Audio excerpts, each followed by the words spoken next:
Hello student, तो last time हमने carbon compounds ये चैप्टर स्टार्ट किया था, ठीक है। उसके अंदर में मैंने आपको हाइड्रोकार्बन्स बताए थे, वो होता क्या है, कार्बन के बारे में अपन ने डिटेल देखा था कि भैया कार्बन होता क्या है। एक चीज मैं आपको बता दूं, कार्बन ये वर्सेटाइल कंपाउंड्स या फिर अपन एलिमेंट बोल सकते हैं, वर्सेटाइल एलिमेंट्स है कार्बन। क्यों? क्योंकि कार्बन की ऐसी प्रॉपर्टी है कि वो अपने साथ सबको जोड़ते जोड़ते चलता है और एक बड़ा सा रिजिड स्ट्रक्चर फॉर्म करता है। वो पढ़ने वाले हैं अपन इसके बाद में भी। तो carbon is a versatile element ऐसे अपन बोलते हैं, ठीक है। अब कार्बन जो है ये चैप्टर के अंदर में कार्बन कंपाउंड्स के बारे में आपको डिटेल्स में पढ़ना है, बराबर है। उसके अंदर में मैंने आपको कल 10 हाइड्रोकार्बन्स पढ़ाए थे। अब हाइड्रोकार्बन्स के बाद अंदर मैंने क्या पढ़ा था आपको कि जो कार्बन और हाइड्रोजन दोनों का क्या है, मिक्सिंग है, उसको अपन हाइड्रोकार्बन बोलते हैं, बराबर। अब ये उसके अंदर में जो पहला टॉपिक पढ़ने जा रहे हैं चैप्टर के अंदर में, वो है बॉन्ड्स इन कार्बन कंपाउंड्स, बराबर है। अब सबसे पहले अगर यहाँ पे अपन एक वर्ड देखेंगे, ये बॉन्ड्स है, ठीक है। अब बॉन्ड्स का मतलब होता क्या है, ठीक है। अरे भैया कार्बन है, तो कार्बन के साथ में अगर किसी को मुझे अटैच करना है, जोड़ना है, कोई तो भी तो चाहिए ना। तो वो कार्बन जो दूसरे एलिमेंट को अपने साथ जोड़ के रिजिड स्ट्रक्चर या कंपाउंड अगर बनाता है, तो वो सिर्फ with the help of bonds बनाता है, बराबर। अब ये बॉन्ड्स बनते कैसे हैं, जैसे कि लोअर क्लासेस में आपने ये वाला देखा होगा, सिंगल बॉन्ड, बाद में डबल बॉन्ड, बाद में ट्रिपल बॉन्ड, बराबर है। ये 9th क्लास में आपने पढ़ा होगा। अगर सिंगल बॉन्ड है तो उसे अपन अल्केन बोलते हैं, डबल बॉन्ड है तो उसे अल्कीन बोलते हैं, और ट्रिपल बॉन्ड है तो उसे अपन अल्काइन बोलते हैं, बराबर है। ये चीज अपन लोअर क्लासेस में पढ़ चुके, सिंगल डबल ट्रिपल, ठीक है।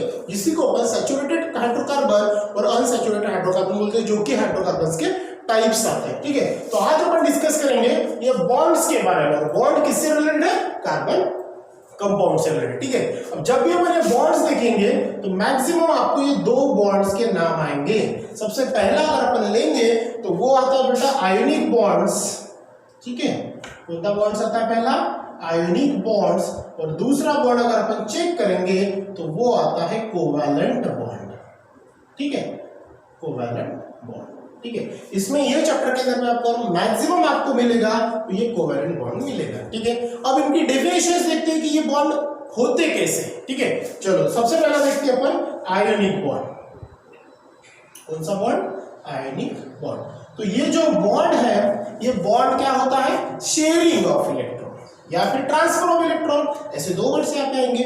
तो ये जो आयोनिक बॉन्ड्स है, जो आयंस होते हैं, जैसे कि अपन अनायन कटायन बोलते हैं, तो ये आयन के ट्रांसफॉर्म से ये बॉन्ड बनता है। मतलब यहाँ पे अगर अपन देखेंगे इसकी डेफिनेशन तो ये आएगा अ बॉन्ड्स व्हिच इज, ठीक है, अ बॉन्ड व्हिच इज। ये बॉन्ड बनता कैसे? Bond which is transfer of electron, transfer of electron, ठीक है। इलेक्ट्रॉन को क्या करेगा? ये transfer. A bond which is transfer of electron to form a bond, to form a bond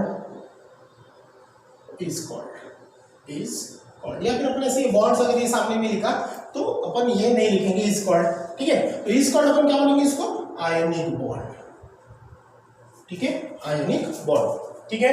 तो क्या होगा? जो भी बॉन्ड्स फॉर्म होगा उसमें क्या होगा? इलेक्ट्रॉन का ट्रांसफर होगा, और जो ट्रांसफर ऑफ इलेक्ट्रॉन से जो बॉन्ड बनता है उसे बोलते हैं बेटा अपन आयोनिक बॉन्ड। जैसे कि फटाफट से अगर अपन एग्जांपल देख ले इसका, तो जैसे NaCl जो बनता है, NaCl ये आयोनिक बॉन्ड से बनता है, बराबर है। अब कैसे बनता है? देखो Na के अंदर में जो Na है, Na का एटॉमिक नंबर 11 है और Cl का एटॉमिक नंबर 17 है। इसका इलेक्ट्रॉनिक कॉन्फ़िगरेशन 281 है और इसका इलेक्ट्रॉनिक कॉन्फ़िगरेशन 287 है, बराबर। इसके पास में एक एक्स्ट्रा इलेक्ट्रॉन है और इसके पास में एक इलेक्ट्रॉन की कमी है। अब जब इन दोनों के बीच में क्या होता है, जैसे ये न्यूक्लियस हो गया, फर्स्ट ऑर्बिट, ये सेकंड ऑर्बिट और ये थर्ड ऑर्बिट।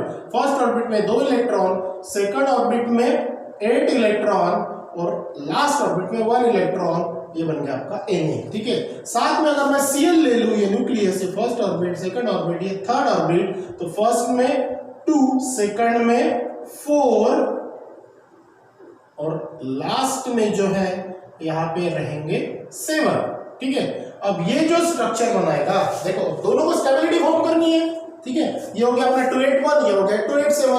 तो ये क्या करता है? अपने पास का एक इलेक्ट्रॉन इसको ट्रांसफर करता है, इसको डोनेट करता है, बराबर है। और जब भी कोई इलेक्ट्रॉन अपने पास का डोनेट करता है तो उसके ऊपर क्या चार्जेस आता है, आपको पता है, मैंने बताया Na+ वो बन जाता है। Na+ का मतलब क्या होता है, इसने अपने पास का एक इलेक्ट्रॉन दूसरे को डोनेट किया, मतलब सोडियम ने किसको इलेक्ट्रॉन डोनेट किया, क्लोरीन को।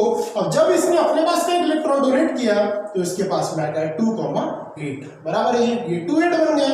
अब ये क्लोरीन जो था उसने क्या किया, सोडियम के पास का एक इलेक्ट्रॉन रिसीव किया तो ये बन गया माइनस। अब ये क्या हो गया 2, 8 और 7 के अंदर में और एक ऐड हो गया तो ये बन गया 288 और ये 288 और समझ में आया। तो ये बन गया आपका ट्रांसफर ऑफ इलेक्ट्रॉन से जो बॉन्ड बना, जैसे Na और प्लस, तो ये आगे चल के क्या बना NaCl, इनके बीच में एक बॉन्ड बना, ठीक है ना। जैसे इसने एक इलेक्ट्रॉन क्या किया, डोनेट किया, और उसने क्या किया, रिसीव किया। इस प्रकार की जो कंडीशन थी ट्रांसफर ऑफ इलेक्ट्रॉन, उसे बोलते हैं बेटा अपन आयनिक बॉन्ड। पॉइंट समझ में आया। अब दूसरा जो है वो है आपका कोवैलेंट बॉन्ड। कौन सा बॉन्ड, कोवैलेंट बॉन्ड, ठीक है। अब ये बनते कैसा है, ठीक है, उसके थोड़ा सा अलग होता है, ठीक है। अब इसकी डेफिनेशन देखो, अ बॉन्ड which is, जैसे यहां पे अपन ने क्या लिखा, a bond which is transfer of electron to form a bond is called as a ionic bond। अब यहां पे क्या होगा, which is form, a bond which is form sharing of electrons to form sharing of electrons to form a bond is called, to form a bond is called क्या, covalent bond. अब फर्क क्या है, ये पूरी तरह दे देता है और वो सिर्फ शेयर करता है, थोड़ी देर के लिए साथ में आता है, शेयर करता है। तो ऐसा बॉन्ड अगर बनता है तो उसके बोलते हैं बेटा कौन सा बॉन्ड, कोवैलेंट बॉन्ड। और यही बॉन्ड का आपको ये चैप्टर में सबसे ज्यादा यूज है, ठीक है। अब मान के चलो ये अपने पास में बॉन्ड आ गए, ठीक है, ट्रांसफर बॉन्ड चाहे कोवैलेंट बॉन्ड, ठीक है। अब एक चीज आप ध्यान में रखना, जो भी ये बॉन्ड आपका बनता है, एक चीज ध्यान में रखना, ये जो लाइन दिख रही है इसको अपन बॉन्ड बोलते हैं। अब ये बॉन्ड जब बनता है तो ये चीज ध्यान में रखना, ये बॉन्ड के अंदर में 2 इलेक्ट्रॉन का कॉम्बिनेशन होता है। क्या बोला मैंने, ये जो बॉन्ड बनता है, ये बॉन्ड के अंदर में 2 इलेक्ट्रॉन का क्या बनता है, कॉम्बिनेशन बनता है, ठीक है। अब चलो देखते हैं, यहाँ पे एग्जांपल दिया है हाइड्रोजन का, हाइड्रोजन मॉलिक्यूल्स का, बराबर है। अब हाइड्रोजन मॉलिक्यूल्स कैसे बनेगा, अब H2 को अगर मैं सेपरेट कर दूं तो ये H बनेगा, एक H बनेगा, इसका एटॉमिक नंबर 1 है, इसका एटॉमिक नंबर भी 1 है। अगर स्ट्रक्चर में बनाऊं तो ये हो गया न्यूक्लियस, तो ये हाइड्रोजन बन गया पहला, साथ में अगर मैं दूसरा ले लूं तो ये बन गया मेरा दूसरा हाइड्रोजन, और यहाँ पे भी ये क्या है, दोनों के पास में एक एक इलेक्ट्रॉन्स। ये H हाइड्रोजन के मॉलिक्यूल्स मतलब एटम से सेपरेट है। अब इन दोनों को अगर मैं कंबाइन कर दूं, क्योंकि इसके पहले आपने पढ़ा है कि जो बोर्स एटॉमिक मॉडल ने आपको बताया है कि जो कैपेसिटी होती है ऑर्बिट की, ये 2, 8, 18, 32 की होती है, बराबर है। तो 2, 8, 18, 32 के अंदर में अपन ने क्या बोलते हैं, पहले शेल में 2 इलेक्ट्रॉन, दूसरे में 8 इलेक्ट्रॉन, थर्ड में 18 और फोर्थ में 32 इलेक्ट्रॉन्स रहते हैं, ठीक है। अब यहाँ पे तो देखो एक ही और एक ही है, अब इनको क्या करना है, अपनी स्टेबिलिटी फॉर्म करते हैं। तो ये दोनों क्या करते हैं, आपस में शेयरिंग करते हैं, ये अपना एक इलेक्ट्रॉन शेयर करता है, ये अपना एक इलेक्ट्रॉन शेयर करता है। जैसे इन दोनों के बीच में शेयरिंग होती है, अब ये क्या फॉर्म करता है, जैसे ये पहला हाइड्रोजन, इसका एक न्यूक्लियस, और ये दूसरा हाइड्रोजन, इसका भी न्यूक्लियस, लेकिन यहाँ पे ये पहला इलेक्ट्रॉन, ये दूसरा इलेक्ट्रॉन आगे कंबाइन साथ में, देखो इसका एक इलेक्ट्रॉन है, इसका एक इलेक्ट्रॉन, तो आगे दोनों कंबाइन में। अब ये जो दोनों कंबाइन हुए हैं इसको बोलते हैं अपन H2 मॉलिक्यूल्स। क्या बोलते हैं इसको, H2 मॉलिक्यूल। अगर मैं इसको थोड़ा सा अलग पैटर्न में लिखूं, और मैं बोल देता हूं मैं, और मैं अगर लिखूं तो ये बनेगा हाइड्रोजन, और मैंने क्या बोला, ये जो है एक इसका इलेक्ट्रॉन और एक इसका इलेक्ट्रॉन बन गए, एक हाइड्रोजन का इलेक्ट्रॉन, ये वाले हाइड्रोजन का इलेक्ट्रॉन, इस प्रकार लिखा जाएगा। या फिर और हाइड्रोजन, मैंने बताया कि दोनों इलेक्ट्रॉन को अपन किस प्रकार लिखते हैं, बॉन्ड से, तो हाइड्रोजन के बीच में क्या रहेगा, एक प्रकार का ये बॉन्ड रहेगा। समझ में आई बात, बिल्कुल इजी एग्जांपल है। उसी प्रकार अपन अगर क्लोरीन का ले ले या फिर ऑक्सीजन का ले ले, तो आपकी किताब में एग्जांपल्स आपको दिए हैं, ठीक है।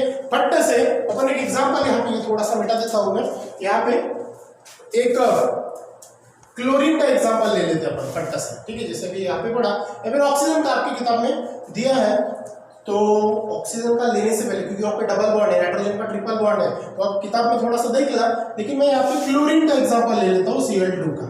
ठीक है, अगर फिर से मैं Cl2 को सेपरेट कर दूं तो यहाँ पे Cl और Cl यहाँ से थोड़ा अलग आ जाएगा, Cl मिल जाएगा। Cl एक का एटॉमिक नंबर कितना है 17, दूसरे का कितना है 70, तो इलेक्ट्रॉनिक कॉन्फ़िगरेशन क्या हुआ इसका 287 बराबर, इसका भी क्या होगा 287, इस पैटर्न से होगा। अगर मैं यहाँ पे स्ट्रक्चर बनाऊं तो ये इस प्रकार से बनेगा।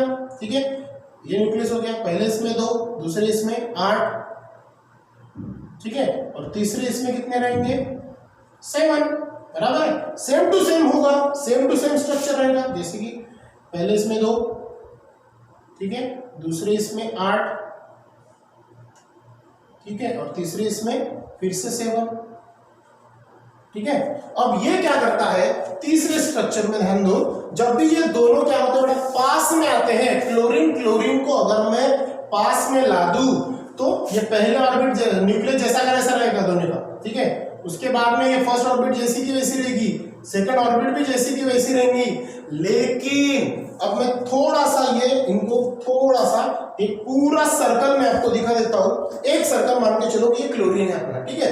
अब यहाँ पे कितने एलिमेंट है अपने पास में टोटल, बाहर में 7, ठीक है। बाहर का ऑर्बिट फर्स्ट और सेकंड कंप्लीट है, फर्स्ट ऑर्बिट में 2 है, दूसरा ऑर्बिट में 8 है, दोनों कंप्लीट है, लेकिन थर्ड ऑर्बिट में 7 है, वहां पे भी 7 है। अब 7 में से क्या होता है, ये देखो 1 2 3 4 5 6, ठीक है, ये 6 हो गए। 7 वाला जो है वो यहाँ पे आ जाता है, ठीक है, ये पहले क्लोरीन का बराबर है 7। उसी प्रकार दूसरा क्लोरीन भी साथ में आ जाता है, वो भी अपने 6 इलेक्ट्रॉन ये साइड में रख देता है और 1 इलेक्ट्रॉन इसके साथ में शेयर कर लेता है।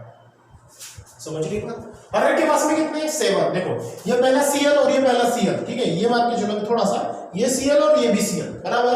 अब इसने क्या किया अपने 7, देखो आउटर मोस्ट ऑर्बिट में कितने टोटल, ये मान के चलो 287 है, और ये भी कितने अपने 287, ठीक है। अब ये फर्स्ट सेकंड कंप्लीट है, लेकिन थर्ड में 7, यहाँ पे भी थर्ड में 7, देखो 7 है क्या 1 2 3 4 5 6 और एक इसका 7, दूसरे इसका 1 2 3 4 5 6 और इसका भी ये 7, और Cl2 और Cl ये क्या बन गया अपना Cl2। अब हर एक के पास में चेक करो 8 है क्या, 8 चाहिए अपने को, देखो वहां पे 2 2 2 6 और ये 2 8 शेयर किया, इसके साथ में भी चेक कर लो 2 2 2 और ये 2 कितने हो गए 8। तो इस प्रकार जो बॉन्ड फॉर्मेशन होता है उसको बोलते हैं अपन कोवैलेंट बॉन्ड। क्या बोला है, कोवैलेंट बॉन्ड। सिंपल सी डेफिनेशन ध्यान रखना, इतना ज्यादा कुछ पूछते नहीं इसमें। और यही जो अपन ने स्ट्रक्चर निकाला, ये जो स्ट्रक्चर निकाला, ये वाला स्ट्रक्चर और ये वाला स्ट्रक्चर, इसको बोलते हैं डॉट, और ये है आपका ये डॉट स्ट्रक्चर, और दूसरा है लाइन स्ट्रक्चर। क्या बोला मैंने, डॉट स्ट्रक्चर और लाइन स्ट्रक्चर। समझ में आया कैसे निकालते हैं। इसके बाद में आपको 2 एग्जांपल और आपके टेक्स्ट बुक में दिए हैं ऑक्सीजन और नाइट्रोजन के, जिसके अंदर में at a time 2 electron share होते हैं, जिसमें डबल बॉन्ड और ट्रिपल बॉन्ड फॉर्म होता है। वो कैसे होते हैं वो पढ़ेंगे अपन नेक्स्ट वीडियोस में। So thank you.